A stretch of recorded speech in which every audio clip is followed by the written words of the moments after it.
Jambi Kota Seberang, sebuah kota yang memukau di Provinsi Jambi, Indonesia, memiliki pesona dan sejarah yang memikat. Terletak di seberang Sungai Batanghari, kota ini mendapat julukan Seberang karena posisinya yang strategis dan kaya akan budaya. Salah satu daya tarik utama Jambi Kota Seberang adalah keindahan alamnya. Dengan pemandangan sungai yang megah dan kehijauan yang melimpah, kota ini memberikan pengalaman berwisata yang unik. Kehidupan sehari-hari di sekitar sungai menjadi bagian tak terpisahkan dari budaya lokal, menciptakan keseimbangan antara tradisi dan modernitas. Sejarah panjang Jambi Kota Seberang menambah pesonanya. Wilayah ini pernah menjadi pusat kerajaan Sriwijaya pada abad ke-7 hingga ke-14, menciptakan pondasi kuat bagi perkembangan budaya dan kehidupan masyarakat. Sisanya, sejarah ini dapat dijumpai di berbagai situs arkeologi seperti candi dan artefak bersejarah yang menceritakan kejayaan masa lalu. Rumah adat Rumah Panggung Kajang Langko. Di tengah keelokan Jambi Kota Seberang, kita dapat menemui keistimewaan rumah Ten Kerinci.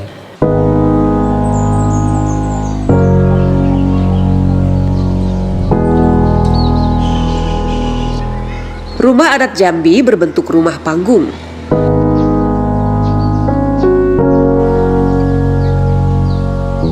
Di kota Jambi, rumah adat khas ini biasa ditemui di daerah seberang. Rumah adatnya disebut Kajang Lako. Laiknya rumah pada umumnya, rumah adat Jambi memiliki beberapa ruangan. Penataan setiap bagian rumah disesuaikan dengan fungsinya masing-masing. Kenapa disebut rumah adat Kajang Lako? Karena bentuk atapnya yang berbentuk kajang. Kemudian tata ruangnya itu paling depan sekali adalah teras seperti biasa. Kemudian setelah teras masuk ke dalam ruangan yang pertama adalah ruang tamu. Kemudian masuk ke dalam lagi itu ada namanya ruang tengah. Tamu itu tidak boleh melangkah sampai ke ruang tengah karena ada hukumnya. Apabila dia melangkah sampai ke ruang tengah karena dia tamu biasa bukan keluarga, itu nanti bisa terkena denda adat. Ruang tengah itu fungsinya adalah sebagai ruang keluarga, tapi dia juga berfungsi sebagai tempat untuk musyawarah adat. Kemudian setelah ruang tengah atau ruang keluarga, di belakangnya nanti ada namanya bilik gadis atau ruang gadis. Setelah itu di belakangnya lagi ada namanya garang. Garang ini fungsinya adalah untuk mencuci pakaian, mencuci makanan yang mau dimasak. Di situ tempatnya untuk mencuci. Kemudian di belakangnya itu ada dapur. Yang menarik, ruang tengah atau ruang keluarga juga punya fungsi lainnya. Saat anak gadis penghuni rumah menikah misalnya, maka ruang tengah juga akan digunakan sebagai tempat pelaminan. Karena di ruang tengah tersebut terdapat tawing atau ornamen ukiran. Ini adalah ukiran tawing yang biasa diterapkan di rumah Jambi Seberang itu ditaruh di ruang tengah. Nah ini di belakang tawing itu adalah kamar orang tua, tetapi sewaktu-waktu kalau zaman dulu itu digunakan sekaligus sebagai pelaminan anak gadis apabila dia menikahkan anaknya.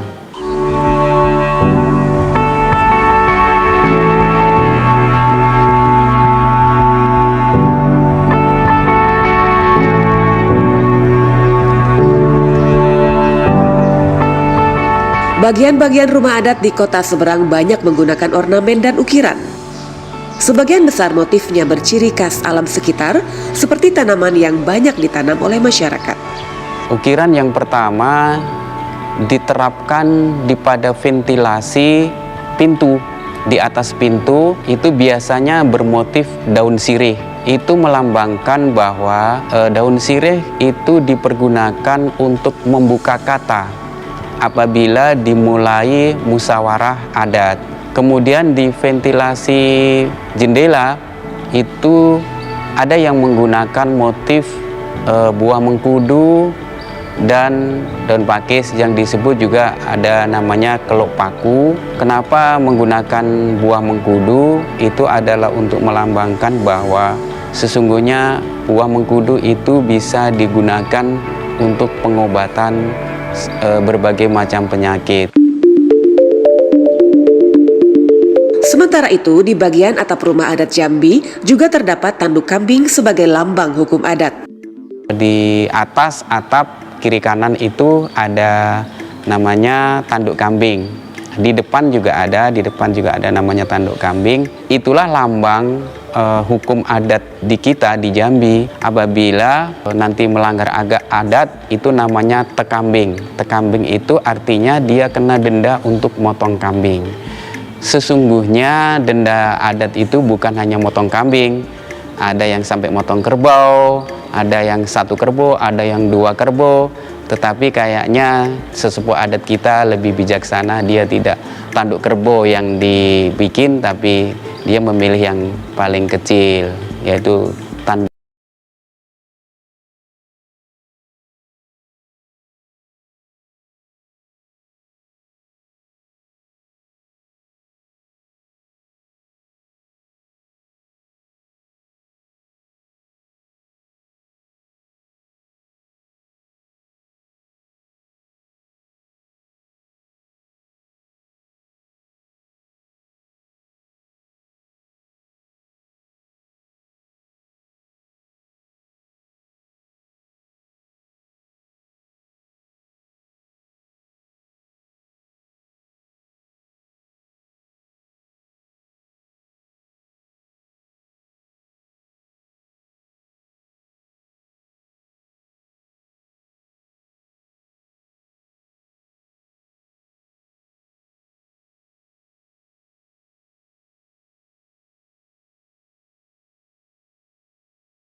Halo kawan-kawan, sekarang temenin kami yuk, karena kami mau ke kota seberang. Di sana, kami ingin mewawancarai salah satu warga yang ada di sana. Seperti yang kawan-kawan lihat, kami memulai perjalanan dari gerbang di Universitas Jambi. Kami akan menuju ke kota seberang. Di perjalanan ini kami sangat antusias untuk menjelajahi kota ini dan mendapatkan wawancara yang menarik dengan warga setempat di sana. Perjalanan ini akan menjadi petualangan yang penuh dengan cerita dan pengalaman yang tak terlupakan. Di perjalanan yang sangat menyenangkan, kami melaju dengan semangat dan harapan yang tinggi. Kami melihat sekeliling kami pemandangan yang indah dan udara segar yang menyegarkan semangat kami. Di sepanjang jalan, kami berbicara tentang ekspektasi kami terhadap wawancara ini dan bagaimana kami berharap dapat menggali lebih dalam tentang kehidupan masyarakat seberang Jambi. Kami melewati sungai terpanjang di Sumatera, yaitu Sungai Batanghari. Di sana airnya sangat tenang, mungkin tempat berenang buaya wesa. Kami melewati jalan-jalan yang dihiasi oleh pepohonan hijau dan ladang-ladang yang subur. Pemandangan alam yang memukau membuat kami terpesona. Kami mengambil momen untuk menghargai keindahan alam dan merekamnya dalam vlog kami. Akhirnya, kami tiba di kota seberang Jambi. Kami merasakan atmosfer yang berbeda, getaran kehidupan yang khas dari kota ini.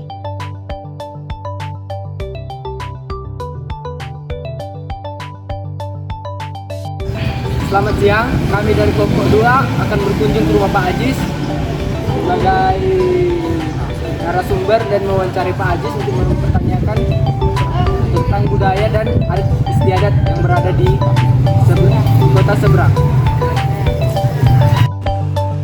Setelah kami memarkirkan kendaraan kami, saatnya kami mewawancarai salah satu warga di kota seberang Jambi.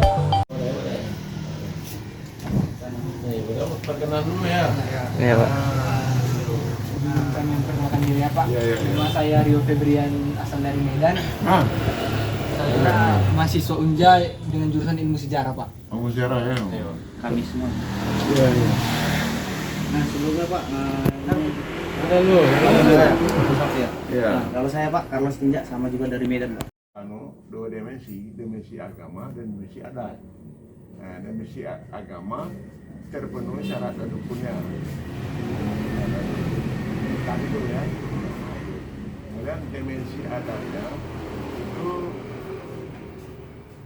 misalnya ya, adat itu memang di Jambi ini ada juga macam-macam, tidak satu kesatuan, tidak berbeda dengan kota lain, kawasan lain ya. Bagi kunci beda kan, kunci kan ada Minang ya, Ribuan ya, Matiahat ya. Kalau yang pernikahan itu adatnya dulu ada peminangan. Nah, meminang juga ada, dan agama ada.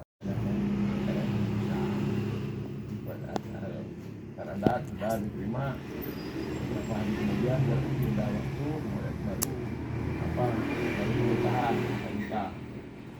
nikah kadang-kadang bersamaan dengan resepsi. Nah, kita waktunya misalnya resepsi ketika pagi resepsinya agak siang jam 10 ketika jam 8 begitu kan. Nah, itulah di situ pertemuan antara adat dan agama. Pertemuan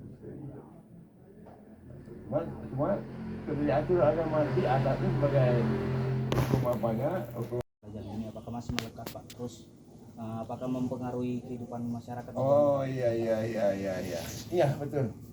Memang adat itu memang sepertinya ya dengan kemajuan teknologi sekarang, kemajuan IT sekarang ya, itu sepertinya untuk ya sepertinya kita hilang kabur ya, adat itu kaburnya dengan masyarakat atau masyarakat itu kurang tahu dengan adat.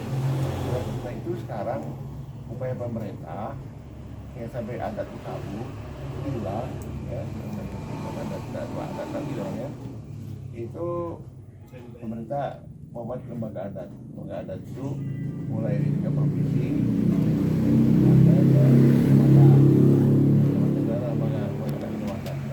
ke desa kelurahan loh, saya kira belum sampai begitu kan. Jadi adat yang ada di Jambi ini itu berbentuk soko ya, bentuk pantun-pantun berupa adat ya. Nanti bisa kalau orang pahami ya, menurut teori ilmu itu tidak tertulis ya. Tidak tertulis ya. Jadi harus diakui itu. Kemudian tidak ada orang menuliskan apa adat itu dalam bentuk apa manuskrip, tidak ada. Cuma yang ada sekarang tuh hanya sebagian kecil, tapi yang adat yang sebenarnya tidak ada tertulis ya, kategori itu. Hukum tertulis itu dalam kitab undang-undang misalnya, kitab hukum misalnya. Nah, sampai sejauh ini masyarakat seberang masih menghormati adat. Nah, contoh kecil aja. Adat itu mengatur tata kesopanan orang tua dengan anak dan orang tua, di jalan, misal ya. Nah, tapi gini itu namanya tangga. Kalau di seberangnya orang laki-laki jarang pakai celana pendek. Jarang kali ya, boleh lihat kalau mau jalan, tak ada orang pakai celana pendek.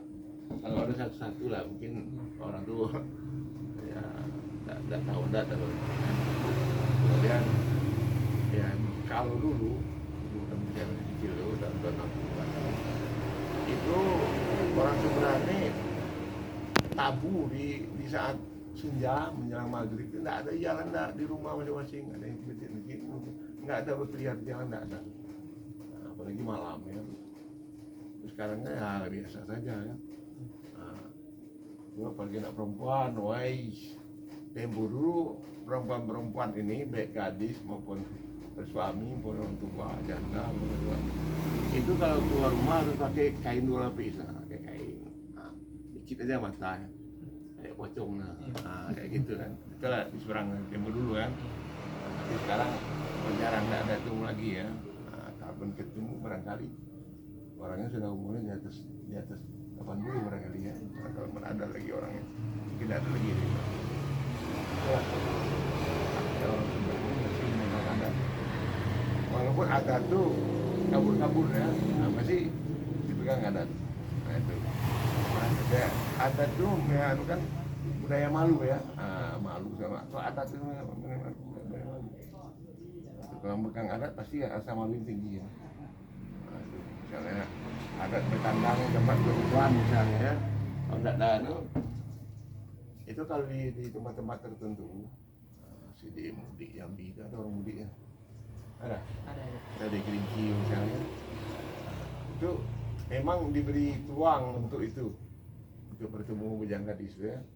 Nah, untuk petang asai, misalnya dia ada mudik yang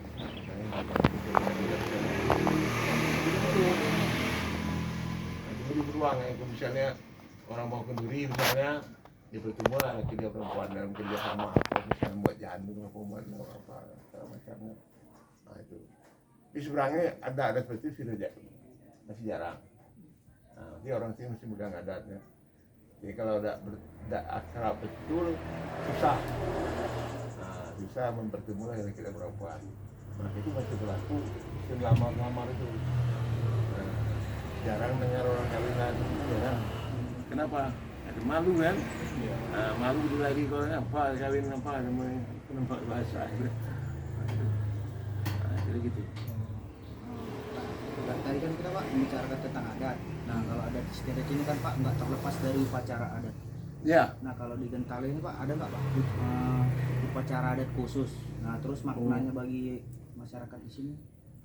Kalau misalnya Sampai saat ini di Gentala Aras ini kan dibangun dan terakhir dibangun tahun 2013.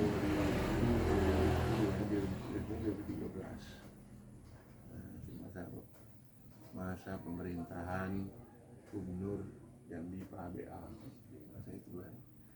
Sampai hari ini belum ada, agak Gentala itu nggak ada Gentala. Gentala Aras ini kan satu nama kan, nama dari bentuk akronim ya. Nah, itu nama singkatan Arsi Arasnya Abdul Rahman Siti ya. Nah, mantan Gubernur Jambi, orang Jambi yang pertama. Belum ada juga orang Jambi, tapi waktu itu pejabat gubernur definitif ya, ada Manap sebelum itu ya, orang Utara saya. Itu. Jadi kalau adat yang untuk Gentala Aras nggak ada. Tapi kalau kemarin sudah upayakan bukan adat ya, semacam budaya. Kalau budaya dan adat itu rupanya tidak sama ya.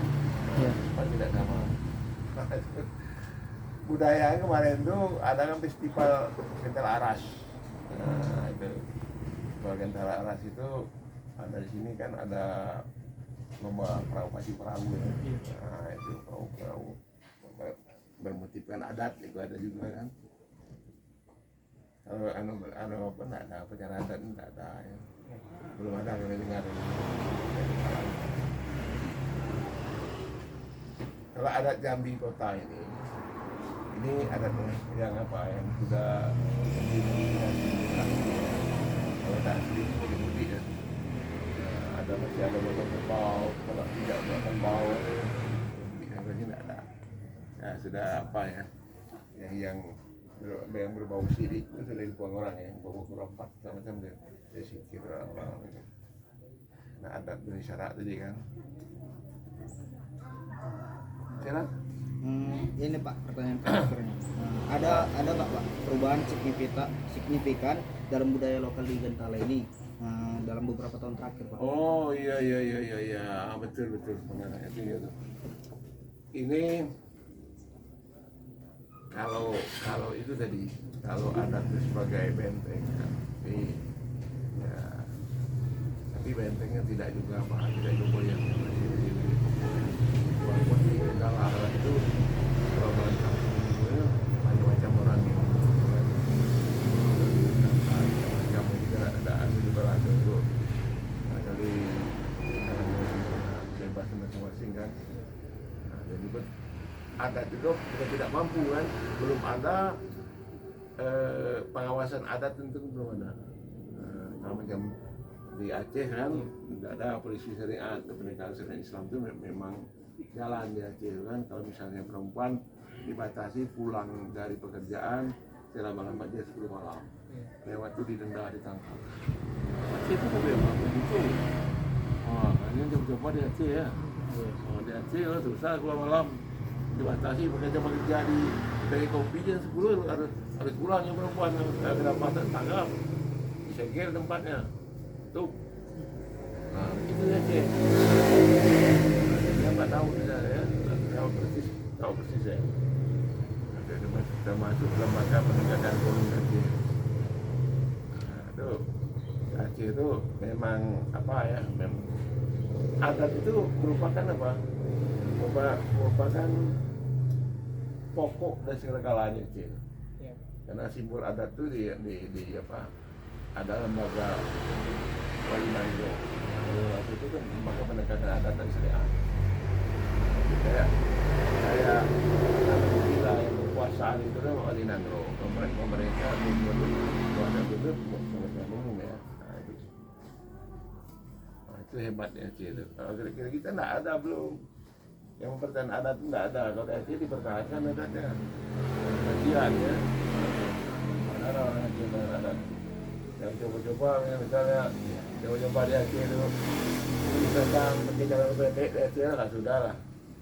Tidak tutup kepala perempuan misalnya. Nah, itu. Di Aceh, kalau di sini tidak, masih ada kebebasan. Nah, di dalam adat sini adat semi bebas lah, kita nggak bebas enggak juga ada, itu orang mesti belajar, ada masih ada budaya malu masih ada, jadi nyebrang jembatan tuh kalau perempuan masih banyak yang pakai jilbab kan, nah, itu tidak ada pembukaan, tidak ada ya, yang dari pendek sampai tidak ada, kalau pun ada mungkin orang mendatang karena orang sini kan, orang sini kalau bagaimana gemerlap di sana tuh adat mesti dipakai jembatan, nah itu. Artinya gitu.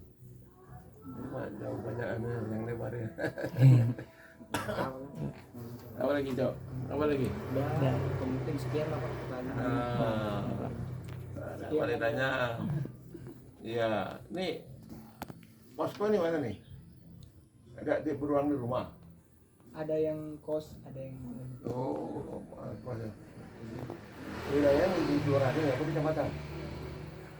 Kelurahan sudah beda itu. Ya. Beda, ya. Ini kecamatan. Ya. Ini kelurahan. Ya.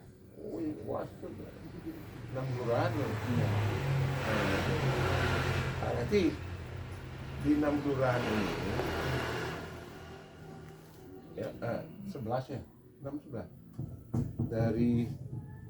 dari Kampung Tengah, Jemu, Pulau Laut, Arab Melayu, Satu Lema dan Yunam ya. Yang ini, yang 6 kampung ini ada Arab Melayu, Kolak Kemang, Ulu Godong, kemudian Kampung Tengah, Kampung Jemu, Pulau Laut, 6 Kirang Becinan, Pecinan. Nah, nanti tanyakan apa asal usul Pecinan. Nah, itu juga ya. Tapi kan kami, ini kelompok kami kan di sini Pak. Ya. Jadi kelompok yang lain yang sana. Ya. Nah, yang ini khusus ini Pecinan nih. Dari jembatan sana itu jembatan kan. Jembatan situ batas itu, malah batas kami ke sana kan ke jembatan itu, ke kubur itu. Sampai ke apa? Ke jembatan lagi sana di Muara Teluk ada sungai gitu kan. Nah, itu Pecinan tuh. Yang Pecinan ini bahasanya bersama. Yang sebelah jembatan sana masih ada Enggi, ada Moyo, ada sana juga. Yang pasir sana ada Enggi, kan beda bahasanya nanti. Nah, yang Pecinan ini bahasa sama. Pecinan ini adalah asal usul keturunan orang Cina. Dulu ada orang Cina perantau di sini, tapi Muslim ya, dari Kuantung karena Siantai namanya. Itu Sintai, itu Siantai. Nah itu, Siantai itu ada kuburan di belakang tuh, nenek moyang orang ini kan. Sintai punya anak 2 orang, satu dinikahkan dengan orang Arab, keturunan Arab yang ada di sini kan, tinggal sama di kota Jambi ini. Namanya Habib Husin bin Ahmad. Berapa nanti kan diperingati oleh nanti yang keberapa kawin itu aja jadi kampung kami ini Arab Melayu ini, Arab plus Melayu gabungan yang membaginan karena istri orang Arab orang turun Cina. Nah itu yang Cina turun Cina di sana tuh masih ada anak turun Sintai itu. Terjadi juga sejarahnya dia apa yang tanya orang tua, orang yang tahu kan. Waktu itu sama-sama dengan Sinta itu barangkali ya. Kita juga bahwa Sinta ini ikut masuk ke sini bersama dengan apa? Dengan Laksamana Cengho, Panggali kan. Nah, Cengho itu ada masuk ke melintas Sumatera Selatan Jambi. Kan ada masjid Cengho di situ. Cengho. Barangkali kan ikut itu kan, kita tidak tahu kan. Ekspedisi Cengho itu. Gambaran dia kalian nanti mau ditanyakan orang tahu kan sejarah, kira begitulah. Ini sejarah ada ya? Iya Pak. Kemudian sejarah ya. Ya barangkali nanti kalau didalamkan lagi, ya ada juga sejarah di seberang ini. Dulu ada peninggalan Wirokusumo namanya, kubur masjid orang ditanya itu. Nah, kan itu udah masuk dalam agenda kamu kan. Nah, Wirokusumo itu siapa? Nah, hubungan Sultan Sahar. Ada orang seberang nggak di sini? Ada orang seberang? Nggak ada Pak. ada. Di kelompok lain. Hah? Di kelompok lain. Lain ya. Ini Tanjung Timur di mana? Di Mendahara. Mendahara. Iya. Oh, iya tak ada lah ya. Mendahara. Kuala apa dia nih? Kalau Ya, dekat Kuala Tungkal. Itu Mendahara Ilir. Kamu Mulai Ilir? Mendahara Ilir ya. Oh, Mulai Ilir ya. Itu ada teman saya dulu yang mutu Bujang. Kalau kenal, mungkin tidak kenal lagi. Yang desa ya. Orang serba bisa. Itu turun India ya, tapi anaknya banyak tuh, 17 anaknya. Nah, ya tadi orang yang tahu Mendahara tuh. Macam pada desa Mendahara Ilir. Cik Bujang gitu. Salam meninggal. Cik Bujang.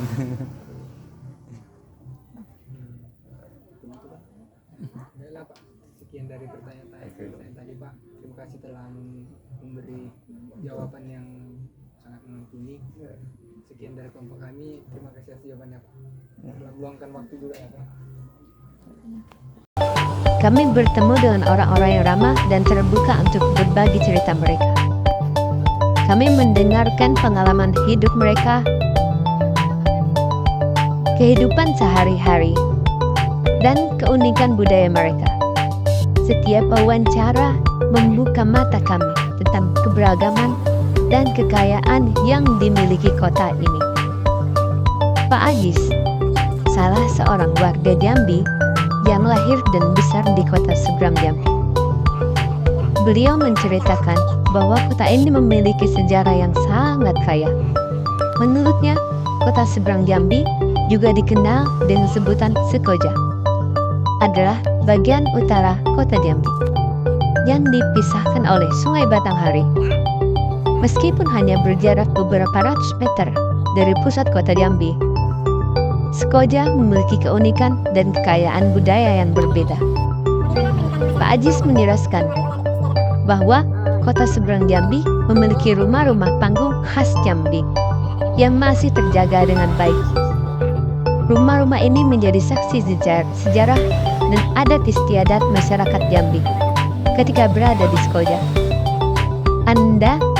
Kita akan merasakan atmosfer yang berbeda jauh dari gedung-gedung tinggi dan mall modern. Di sini, Anda akan menemukan kehidupan sehari-hari warga asli Jambi yang masih menjaga adat dan tradisi mereka. Pak Ajis juga menceritakan bahwa kota seberang Jambi memiliki peninggalan sejarah yang masih bertahan hingga saat ini. Tempat-tempat bersejarah seperti bangunan kuno dan peninggalan budaya masih dapat ditemui di Sekoja atau Jambi kota seberang ini. Melihat peninggalan-peninggalan ini, kita dapat merasakan bagaimana kota ini berkembang dari masa ke masa. Selain itu, Pak Ajis juga menjelaskan bahwa kota seberang Jambi memiliki kekayaan budaya yang unik. Ada berbagai tradisi dan acara adat yang masih dijalankan oleh masyarakat Jambi. Misalnya, dalam acara Kenduri Budaya Jambi, kita dapat menyaksikan kumpangan, tarian sekapur sirih, seloko adat, dan berbalas pantun. Ini adalah momen di mana masyarakat Jambi memperlihatkan kebudayaan dan tradisi mereka dengan bangga. Dalam wawancara dengan Pak Ajis, kami juga mendiskusikan peran Islam dalam sejarah kota seberang Jambi. Pak Ajis menjelaskan bahwa Islam masuk ke kawasan Sekoja pada saat yang bersamaan dengan pemindahan kerajaan Melayu. Islam memiliki pengaruh yang kuat dalam kehidupan masyarakat Jambi dan membentuk identitas budaya mereka. Itulah beberapa cerita yang dapat Pak Ajis bagikan tentang sejarah dan kebudayaan kota seberang Jambi. Dengan mendengarkan cerita-cerita ini, kita dapat lebih memahami warisan budaya yang dimiliki oleh masyarakat Jambi. Semoga cerita dari Pak Ajis dapat memberikan wawasan yang menarik tentang kota seberang Jambi. Ya, itu sekilas penjelasan dari Pak Ajis. Selanjutnya saya akan menjelaskan sedikit tentang Rumah Adat Jambi atau Rumah Panggung Kajang Lako. Rumah adat ini tidak sekedar struktur fisik, melainkan simbol keberagaman etnis dan nilai-nilai tradisional yang masih dijaga dengan penuh kebanggaan. Rumah Panggung Kajang Lako memiliki ciri khas yang mencolok, terutama dalam desain arsitektur panggungnya. Dibangun di atas tiang-tiang kayu kokoh, rumah ini tidak hanya memberikan kestabilan fisik, tetapi juga memancarkan keanggunan dan keelokan. Atapnya yang tinggi dengan ornamen ukiran khas Jambi memberikan sentuhan artistik yang membedakan dari rumah adat di daerah lain. Selain sebagai tempat tinggal, Rumah Panggung Kajang Lako juga memiliki fungsi sebagai pusat kegiatan budaya dan sosial masyarakat. Dengan memahami Jambi kota seberang dan Rumah Panggung Kajang Lako, kita dapat meresapi keindahan alam dan kekayaan budaya yang melekat di Provinsi Jambi. Melibatkan diri dalam pengalaman ini tidak hanya menjadi perjalanan fisik, tetapi juga perjalanan melintasi waktu dan merasakan keberlanjutan kehidupan dan kebudayaan yang tumbuh subur di tanah ini. Sebagai penutup, mari kita simpan dalam hati kenangan indah ini sebagai penghargaan terhadap kehidupan dan budaya yang terus berkembang di bumi Jambi. Semoga perjalanan ini membangkitkan rasa kecintaan terhadap warisan nenek moyang dan mendorong kita untuk terus menjaga dan merawatnya sebagai bagian yang tak terpisahkan dari perjalanan kehidupan kita. Terima kasih kepada semua penonton yang telah menyaksikan video perjalanan ke kota seberang dan penjelasan tentang Rumah Adat Kajang Lako. Kesaksian kalian membuat perjalanan ini lebih berarti. Juga ucapkan terima kasih khusus untuk Ibu Deni Devrianti, Esos MPD, dosen pengampu mata kuliah antropologi. Terima kasih atas bimbingan dan inspirasi yang telah diberikan. Semoga cerita ini membawa pengalaman dan pengetahuan yang berharga bagi kita semua. Ya, kami telah berkunjung ke rumah Pak Ajis. Kami telah kembali dari rumah dan telah selesai mempertanyakan, mewawancarai Pak Ajis dan segera kembali ke kampus. Mari balik.